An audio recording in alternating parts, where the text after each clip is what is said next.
한국으로 출장을 가라고요? 거긴 전쟁 중인 나라잖아요. 독일 디자인, 패션계에서 손꼽히는 실력자로 인정받던 헬레나 크라우제. 그녀에게 청천벽력 같은 소식이 전해집니다. 이미 일본 출장 당시에 끔찍한 시간을 보냈던 헬레나. 그녀에게 아시아란 여행으로도 가고 싶지 않은 곳이었습니다. 부모님과 친구들 모두 차라리 퇴사해라라며 말렸습니다. 하지만 그녀가 인천공항에 내린 순간 그녀의 인생이 180도 바뀌기 시작하는데요. 과연 그녀는 어떤 일을 겪은 것일까요? 그 놀라운 이야기가 펼쳐집니다. 이야기를 시작하기 전 구독과 좋아요를 1초 만에 꾹 눌러주신다면 영상 제작에 아주 큰 힘이 됩니다. 구독, 좋아요를 눌러주시는 분들의 가정에 평안과 건강과 행복이 가득하시길 바라겠습니다. 그럼 이야기를 시작하겠습니다. 안녕하세요. 저는 독일에서 활동하는 패션 디자이너 헬레나 크라우제입니다. 오늘 저는 천국과 지옥을 오갔습니다.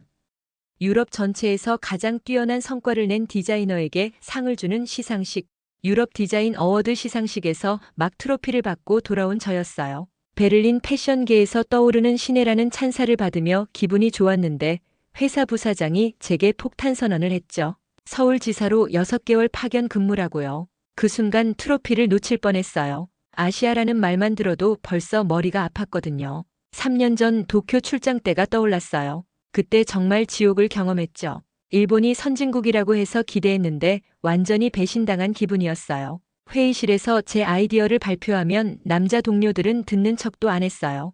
여자라는 이유만으로 무시당했죠. 더 황당했던 건 야근 문화였어요. 밤 11시까지 사무실에 앉아 있는 게 당연하다는 분위기였죠. 효율성은 개나 줬다 식이었어요. 심지어 제가 며칠 밤새 만든 디자인을 일본 상사가 자기 작품인 양 발표하는 걸 봤어요. 항의했더니 여자가 나서지 말라는 식으로 나왔죠. 그런 일본도 그런데 한국은 뭘까요? 분명히 일본보다 더 심할 거예요. 독일에서 한국이라고 하면 떠오르는 게 뭐가 있나요? 6.25 전쟁으로 폐허가 된 나라, 독일이 원조해준 가난한 나라 정도였어요. 아시아에서도 가장 뒤떨어진 곳 중 하나라고 생각했거든요. 부사장은 제가 거부할 거라고 예상했는지 먼저 달래기 시작했어요. 아시아 시장이 커지고 있으니 이번 기회를 놓치면 안 된다고 했죠. 특히 K뷰티 시장이 유럽까지 영향을 미치고 있다면서요. 하지만 제 머릿속에는 이미 거부감이 가득했어요. 베를린 사무실 창문으로 슈프레 강이 보였어요. 제가 매일 출근길에 보던 그 강이요. 한강이라는 강도 있다고 들었는데 과연 어떨까요? 분명히 지저분하고 냄새날 거예요. 제가 지금까지 쌓아온 유럽에서의 커리어를 포기하고 그런 미개한 곳으로 가야 하나요? 트로피를 책상에 내려놓고 깊게 한숨을 쉬었어요. 어떻게 부모님께 말씀드려야 할까요? 독일 태생 독일 자란 부모님이 딸이 아시아로 간다고 하면 기절초풍하실 게 뻔했어요. 특히 한국 같은 변방으로 간다고 하면 말이에요. 회사에서 나와 집으로 가는 지하철 안에서도 계속 생각했어요. 정말 갈 수밖에 없는 건가요? 하지만 이 프로젝트를 거부하면 승진은 물 건너가는 거였어요. 회사에서 아시아 전문가로 키우려는 건데 여기서 도망치면 앞으로 기회가 없을 거예요. 집에 도착해서 거울을 봤어요. 유럽 디자인 어워드 수상자 헬레나 크라우제. 하지만 이제 그 영광도 잠시 한국이라는 미지의 땅으로 떠나야 하는 운명이에요. 과연 그곳에서 제가 살아남을 수 있을까요?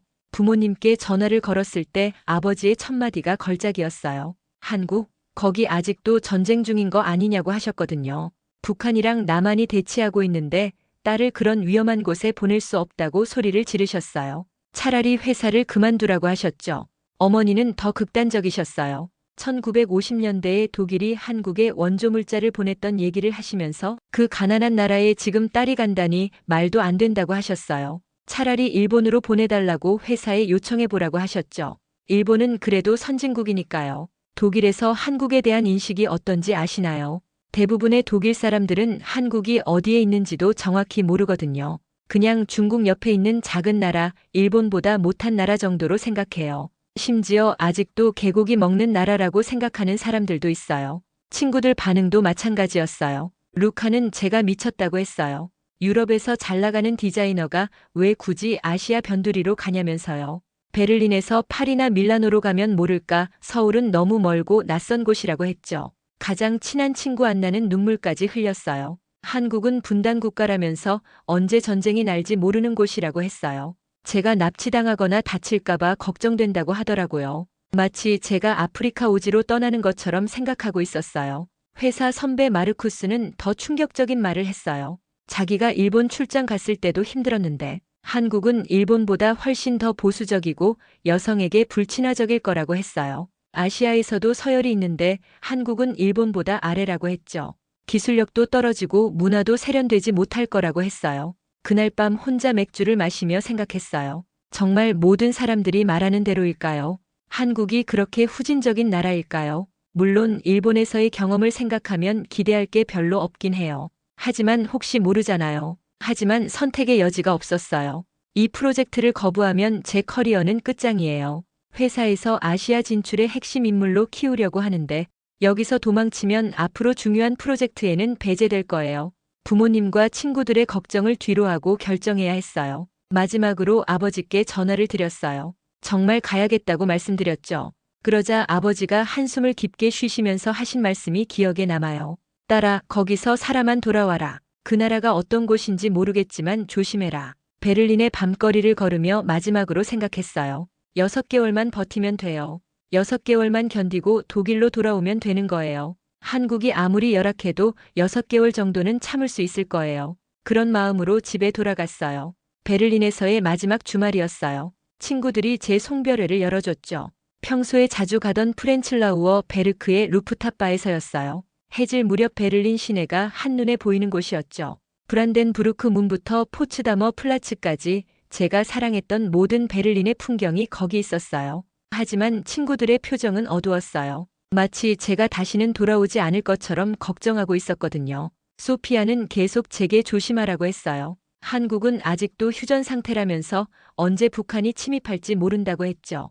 독일 뉴스에서 가끔 북한 미사일 발사 소식이 나오니까 더 걱정하는 거예요.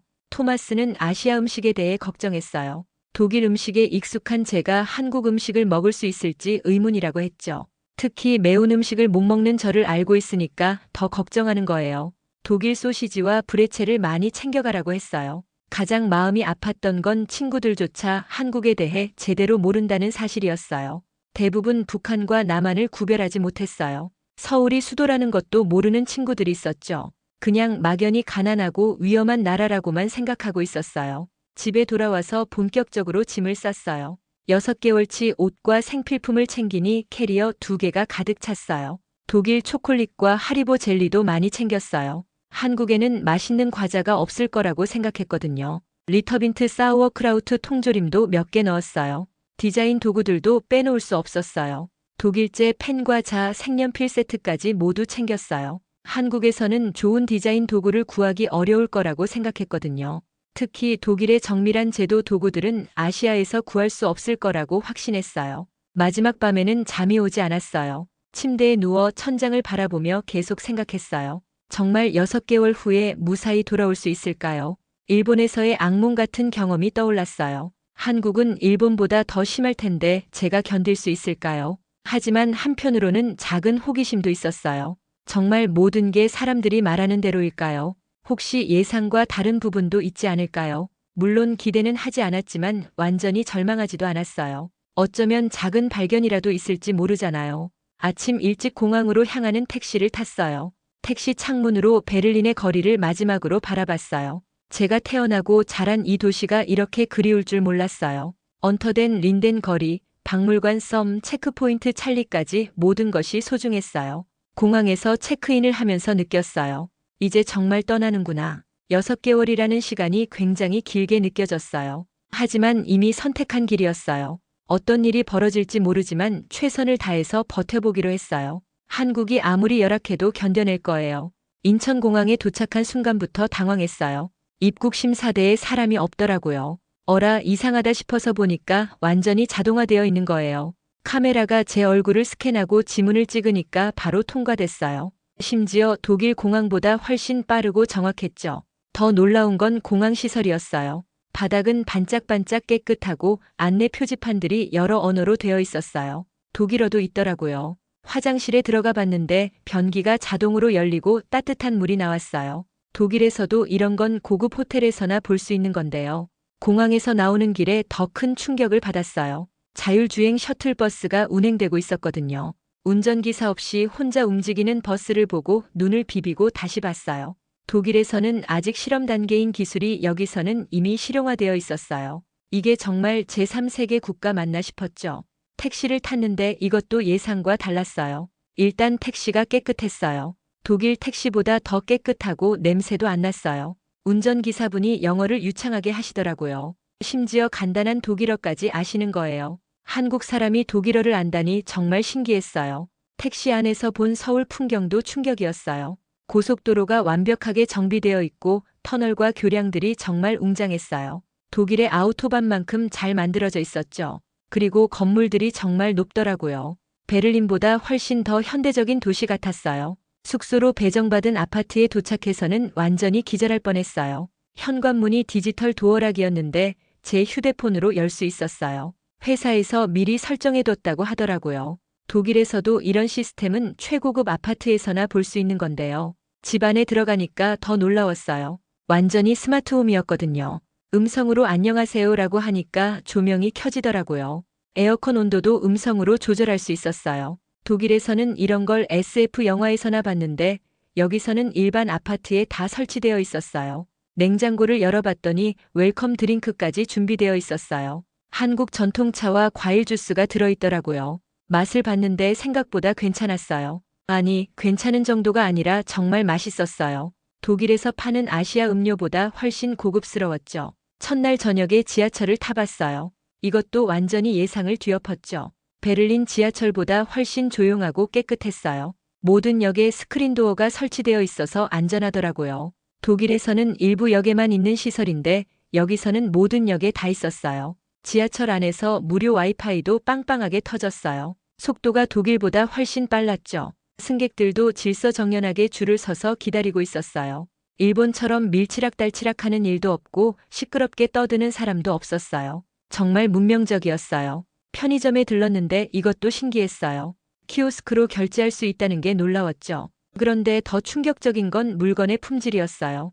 편의점 도시락을 하나 사서 먹어봤는데 독일 레스토랑 음식보다 맛있었어요. 이게 정말 후진국 편의점 음식이 맞나 싶었죠. 숙소에 돌아와서 부모님께 안전하게 도착했다고 메시지를 보냈어요. 하지만 정말 전하고 싶었던 건 다른 이야기였어요. 한국이 제가 생각했던 것과 완전히 다르다는 걸요. 첫날부터 모든 편견이 산산조각 나고 있었어요. 이게 정말 그 한국이 맞나 싶을 정도로요. 첫 출근날 아침 회사 건물에 들어서며 또 한 번 입이 벌어졌어요. 로비부터 완전히 미래형이었거든요. QR코드로 방문자 등록을 하니까 자동으로 방문증이 출력되더라고요. 독일 본사보다 훨씬 더 첨단적이었어요. 엘리베이터도 터치스크린으로 층수를 선택하는 시스템이었죠. 30층 사무실에 올라가니까 정말 깜짝 놀랐어요. 통유리로 된 사무실에서 한강이 한눈에 보이더라고요. 베를린의 슈프레강보다 훨씬 더 웅장하고 아름다웠어요. 강 양쪽으로 고층 빌딩들이 질비하게 서 있는 모습이 정말 장관이었죠. 사무실 내부는 더욱 인상적이었어요. 모든 업무가 페이퍼리스로 진행되고 있었거든요. 독일에서는 아직도 종이 서류를 많이 쓰는데 여기서는 완전히 디지털화되어 있었어요. 회의실마다 대형 터치스크린이 설치되어 있고 실시간으로 자료를 공유할 수 있었죠. 가장 놀라웠던 건 AI 통역 시스템이었어요. 회의 중에 제가 독일어나 영어로 말하면 실시간으로 한국어로 번역되어 화면에 표시되는 거예요. 동료들의 한국어도 즉석에서 영어로 번역해줬죠. 언어 장벽이 전혀 느껴지지 않았어요. 독일에서도 이런 기술은 아직 실험 단계인데요. 동료들의 태도도 예상과 완전히 달랐어요. 일본에서 경험했던 그런 위계 질서나 성차별을 전혀 느낄 수 없었거든요. 김 대리님이 제게 편하게 의견을 물어봤고 박 과장님도 제 아이디어를 진지하게 들어주셨어요. 여성 임원들도 많았고 회의 분위기도 자유롭고 수평적이었죠. 점심시간에는 더욱 놀라운 경험을 했어요. 사내 식당이 완전히 무인 시스템으로 운영되고 있었거든요. 키오스크로 주문하고 카드나 휴대폰으로 결제하니까 자동으로 음식이 나왔어요. 독일에서는 상상도 못할 시스템이었죠. 그런데 그 음식의 퀄리티가 정말 대단했어요. 한식, 양식, 일식, 중식까지 다양한 메뉴가 있었는데 모든 게 맛있었어요. 특히 비빔밥이라는 한국 전통 음식을 먹어봤는데 베를린의 웬만한 레스토랑보다 맛있었죠. 가격도 정말 저렴했어요. 동료 이 과장님이 설명해 주셨어요. 한국은 IT 강국이라 이런 디지털 시스템들이 일상화되어 있다고 하셨어요. 특히 모바일 결제나 스마트 오피스 시스템은 세계 최고 수준이라고 하시더라고요. 제가 독일에서도 경험하지 못한 것들이 여기서는 당연한 일상이었어요. 오후에는 화상회의 시스템을 써봤는데 이것도 놀라웠어요. 화질과 음질이 독일 본사보다 훨씬 좋았어요. 동시통역 기능까지 있어서 한국어를 모르는 외국인 직원들도 불편함 없이 회의에 참여할 수 있었죠. 정말 글로벌한 시스템이었어요. 퇴근 후에 동료들과 함께 저녁을 먹었어요. 일본처럼 강제적인 회식이 아니라 자연스러운 모임이었죠. 술을 마시지 않는다고 해도 전혀 문제 없었고 여성이라고 해서 따로 대우받지도 않았어요. 오히려 제 독일 문화에 대해 궁금해하면서 많은 질문을 해주셨어요. 집에 돌아와서 생각해봤어요. 이게 정말 제가 상상했던 그 후진적인 한국이 맞나 싶었어요. 기술력이나 업무 환경, 직장 문화 모든 면에서 독일보다 앞서 있는 것 같았거든요. 첫 주부터 제 편견이 완전히 무너지고 있었어요. 회사 R&D 센터를 방문한 날은 제 인생의 완전한 전환점이었어요. 판교에 있는 연구소까지 가는 길부터 놀라웠거든요. 지하철이 완전 자동화되어 있어서 기관사 없이 운행되더라고요. 독일에서는 아직 시범 운행 단계인데 여기서는 이미 상용화되어 있었어요. 연구소 건물에 도착하니까 입이 벌어졌어요. 홍채 인식으로 출입을 통제하고 내부는 마치 SF 영화 세트장 같았거든요. 독일 본사의 연구소와는 차원이 달랐죠. 복도를 걷는데 바닥에 LED가 깔려 있어서 방향을 안내해 주더라고요. 첫 번째로 구경한 게 AI 피부 분석 시스템이었어요. 카메라로 얼굴을 스캔하면 수분, 유분, 탄력, 색소 침착까지 정확하게 측정해 주는 거였어요. 그 데이터를 바탕으로 개인 맞춤형 화장품을 자동으로 제조하는 시스템까지 갖춰져 있었죠. 독일에서는 아직 연구 단계인 기술이 여기서는 이미 제품으로 나오고 있었어요. 생산 공정을 보고는 정말 충격을 받았어요. 완전히 자동화된 로봇들이 정밀하게 제품을 조립하고 포장하는 모습이었거든요. 독일이 자동화 기술로 유명하다고 자부했는데 여기 시스템은 독일보다 한 수 위였어요. 품질 검사도 AI가 담당하고 있었는데 인간의 눈으로는 찾을 수 없는 미세한 결함까지 찾아내는 정확성이었어요. 가장 인상적이었던 건 스마트 직물 연구실이었어요. 온도에 따라 색깔이 바뀌는 원단, 습도를 자동으로 조절하는 섬유, 항균과 탈취 기능이 있는 실까지 정말 혁신적인 소재들이 개발되고 있었어요. 제가 유럽에서 상상만 했던 것들이 현실로 구현되고 있었죠.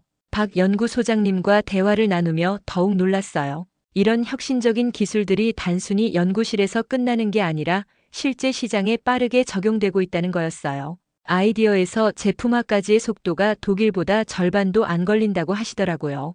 연구진들의 열정도 대단했어요. 밤늦게까지 연구하는 게 아니라 효율적으로 일하면서도 성과를 내고 있었거든요. 일본처럼 무의미한 야근을 하는 게 아니라 정말 창의적인 아이디어로 혁신을 만들어내고 있었어요. 젊은 연구원들의 아이디어를 적극적으로 반영하는 문화도 인상적이었죠. 나노 기술 연구실에서는 더 큰 충격을 받았어요. 화장품에 적용되는 나노 캡슐 기술이 독일보다 몇 년은 앞서 있었거든요. 유효 성분을 피부 깊숙이 전달하는 기술의 정밀도가 정말 놀라웠어요. 독일 화학회사들이 한국 기술을 역수입하고 있다는 얘기도 들었어요. 바이오 연구실에서는 줄기세포를 이용한 안티에이징 기술을 개발하고 있었어요. 이건 유럽에서도 최첨단 기술인데 여기서는 이미 임상시험 단계까지 와 있었어요. 연구의 깊이와 속도 모든 면에서 유럽을 압도하고 있었죠. 박 소장님이 말씀하셨어요. 한국은 빠른 의사결정과 과감한 투자로 기술 혁신을 이끌어가고 있다고 하시더라고요. 실패를 두려워하지 않고 계속 도전하는 문화가 있다고 하셨죠. 독일의 신중하고 보수적인 접근법과는 정반대였어요. R&D 센터를 나오며 완전히 충격 상태였어요. 제가 지금까지 가지고 있던 한국에 대한 편견이 얼마나 잘못된 것인지 깨달았거든요. 한국이 기술적으로 독일보다 뒤처져 있다고 생각했는데 오히려 많은 분야에서 앞서가고 있었어요. 특히 실용화와 상용화 속도는 확실히 한국이 독일보다 빨랐죠. 그날 밤 베를린에 있는 동료들에게 긴 메시지를 보냈어요. 한국의 기술력이 독일 못지않게 대단하다고 썼죠. 하지만 아직도 반신반의하는 답장이 돌아왔어요. 유럽인들의 아시아에 대한 편견이 얼마나 뿌리 깊은지 새삼 느낄 수 있었어요. 한국에 온 지 3개월이 지나고 부모님을 초청했어요. 계속 걱정하고 계셔서 직접 보여드리고 싶었거든요. 인천공항 도착 게이트에서 부모님을 기다리는데 제가 더 떨렸어요. 과연 부모님이 한국을 어떻게 받아들이실까 걱정됐거든요. 부모님이 나오시는 순간부터 변화가 시작됐어요. 아버지가 자동 입국 심사대를 보고 깜짝 놀라셨거든요. 독일 공항에도 이런 시스템이 있긴 하지만 이렇게 빠르고 정확하지는 않다고 하시더라고요. 어머니도 공항 시설의 깨끗함과 현대적인 모습에 감탄하셨어요. 공항에서 나오는 길에 무인 셔틀을 타셨을 때 부모님 표정이 정말 볼만했어요. 아버지가 독일 엔지니어인데도 이런 자율주행 기술을 실제로 보신 건 처음이라고 하시더라고요. 독일에서는 아직 실험 단계인데 여기서는 이미 일상화되어 있다면서 놀라워하셨어요. 택시를 타고 서울 시내로 들어오는 길에 부모님이 계속 감탄하셨어요. 고속도로 시설이 독일의 아우토반만큼 잘 되어 있다고 하시더라고요. 특히 한강을 건널 때 아버지가 이런 멋진 강이 있는 줄 몰랐다고 하셨어요. 독일의 라인강 못지않게 아름답다고 하시면서요. 숙소 근처 편의점에 들렀을 때도 마찬가지였어요. 키오스크 결제 시스템을 보고 아버지가 이게 정말 편리하다고 하셨거든요. 24시간 운영되면서 이렇게 다양한 상품을 파는 편의점이 독일에는 없다고 하시더라고요. 어머니는 음식의 품질에 놀라셨어요. 둘째 날에는 동대문 디자인 플라자를 구경했어요. 자하 하디드가 설계한 그 건물을 보고 부모님이 완전히 압도당하셨거든요.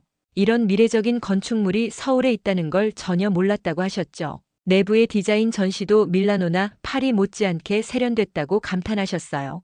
회사 R&D 센터를 구경시켜드렸을 때는 아버지의 반응이 정말 충격적이었어요. 40년간 독일에서 엔지니어로 일해온 아버지가 이 정도 자동화 시스템은 독일 최고 공장에서도 보기 힘들다고 하셨거든요. 특히 AI 활용 기술과 로봇 시스템을 보고 독일이 배워야 할 부분이 많다고 인정하셨어요. 한옥마을에서 전통 한정식을 드셨을 때 어머니가 완전히 마음을 바꾸셨어요.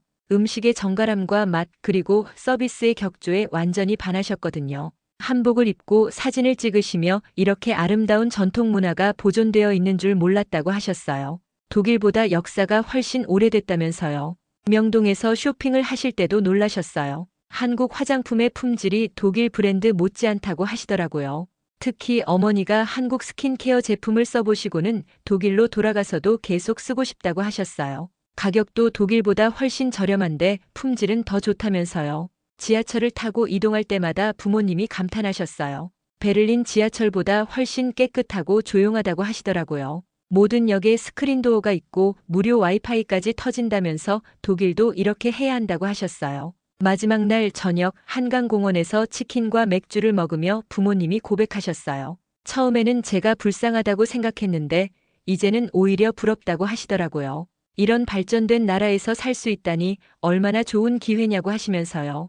아버지는 독일로 돌아가서 회사 동료들에게 한국의 기술력을 자랑하겠다고 하셨어요. 한국이 이렇게 발전한 나라인 줄 전혀 몰랐다면서 독일 사람들의 편견이 얼마나 심한지 깨달았다고 하시더라고요. 공항에서 부모님을 배웅하며 느꼈어요. 편견이라는 게 얼마나 무서운 건지를요. 직접 보고 경험하기 전까지는 절대 믿지 않았을 거예요. 부모님의 180도 달라진 반응을 보며 저 자신도 얼마나 편견에 사로잡혀 있었는지 반성하게 됐어요. 6개월 파견 기간이 끝나갈 무렵 독일 본사에서 복귀 명령이 내려왔어요. 하지만 제 마음은 이미 결정되어 있었어요. 한국에 남고 싶었거든요. 이곳에서 제가 더 많은 것을 배우고 성장할 수 있다는 확신이 있었어요. 독일로 돌아가면 오히려 뒤처질 것 같았거든요. 한국 지사 사장님께 정규직 전환을 요청했어요. 다행히 제 업무 성과를 높게 평가해 주셔서 흔쾌히 승인해 주셨어요. 오히려 더 오래 있어달라고 하시더라고요. 유럽과 아시아를 연결하는 디자이너로 성장해달라고 격려해 주셨어요. 영주권 신청도 시작했어요. 한국 정부의 우수 외국 인재 유치 정책 덕분에 절차가 생각보다 복잡하지 않았어요. 오히려 독일의 외국인 정책보다 더 개방적이고 체계적인 시스템이었죠. 이런 제도를 보며 한국이 얼마나 글로벌 인재를 환영하는지 느낄 수 있었어요. 베를린의 친구들에게 영구 정착 소식을 전했을 때 반응이 정말 재미있었어요. 처음에는 제가 미쳤다고 했던 친구들이 이제는 부러워하더라고요. 제가 인스타그램에 올리는 서울 사진들을 보고 정말 멋진 도시라고 인정하기 시작했거든요. 몇몇 친구들은 한국 여행을 계획하고 있다고 했어요. 부모님도 이제는 완전히 마음을 바꾸셨어요. 정기적으로 한국을 방문하고 싶다고 하셨죠. 특히 아버지는 독일 회사 동료들에게 한국의 기술력을 자랑하고 다니신다고 했어요. 한국이 독일보다 앞선 분야가 많다면서 독일도 한국에서 배워야 한다고 하시더라고요. 새 아파트로 이사하면서 진짜 정착한다는 실감이 났어요. 한강이 내려다 보이는 35평 아파트였는데 매일 아침 한강을 보며 출근하는 게 정말 행복했어요. 베를린의 슈프레강과는 또 다른 웅장한 매력이 있었죠. 이제 한강이 제 삶의 일부가 되었어요. 한국어 공부도 본격적으로 시작했어요. 처음에는 어려웠지만 동료들이 많이 도와줘서 빠르게 늘었어요. 6개월 만에 한국어로 프레젠테이션을 할 수 있을 정도가 되니까 동료들과의 관계도 더욱 가까워졌어요. 한국 문화를 이해하는 폭도 훨씬 넓어졌죠. 한국 음식도 완전히 정복했어요. 처음에는 매운 걸 못 먹었는데 이제는 김치찌개와 떡볶이가 제일 좋아하는 음식이 되었어요. 독일 친구들이 와서 한국 음식을 먹어보고는 왜 유럽에서 K푸드가 인기인지 알겠다고 하더라고요. 한국 전통 문화에도 관심이 생겼어요. 한복 입기 체험도 하고 서예와 도자기 만들기도 배웠어요. 독일에서는 경험할 수 없는 깊이 있는 문화였어요. 특히 한국의 정서와 미학이 제 디자인에도 영향을 주기 시작했어요. 지금 생각해보면 정말 웃겨요. 1년 전까지만 해도 한국을 후진국이라고 생각했던 제가 말이에요. 이제는 한국이 많은 면에서 독일보다 앞서 있다고 당당히 말할 수 있어요. 특히 기술 혁신과 디지털화, 그리고 생활의 편리함에서는 확실히 한국이 독일보다 앞서 있죠. 서울에서의 1년이 베를린에서의 10년보다 더 많은 것을 가르쳐 줬어요. 편견을 버리고 열린 마음으로 세상을 바라보는 법을 배웠거든요. 이제 저는 한국과 유럽을 잇는 문화 전도사가 되고 싶어요. 두 문화의 장점을 결합한 새로운 디자인으로 세계 시장에 도전하고 싶어요. 한국에서 만난 사람들, 경험한 문화, 그리고 목격한 기술력, 모든 것이 제 인생을 바꿔놓았어요. 베를린은 제가 태어난 곳이지만 서울은 제가 다시 태어난 곳이에요. 이제 이곳이 진짜 제 집이에요.